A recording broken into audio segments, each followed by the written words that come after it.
How do I set up a greenhouse? The first step is to choose the right location for your greenhouse. Look for an area that receives ample sunlight throughout the day, ideally facing south to maximize sunlight exposure. Consider the surrounding environment as well, ensuring the greenhouse is sheltered from strong winds or extreme weather conditions. Next, consider the type of greenhouse structure that suits your needs. There are various options available, including glass, polycarbonate, and hoop houses. Each has its advantages and cost considerations.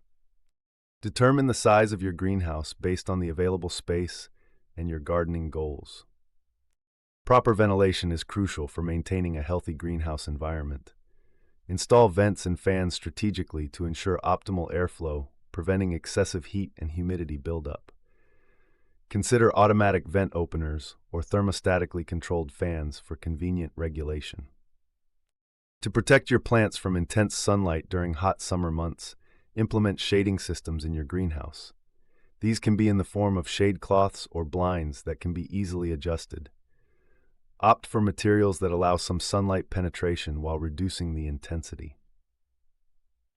Lastly, installing an irrigation system is essential for providing consistent watering to your plants without wasting water. Consider using a drip irrigation or soaker hose system. This ensures water is delivered directly to the roots, promoting efficient absorption and reducing the risk of fungal diseases.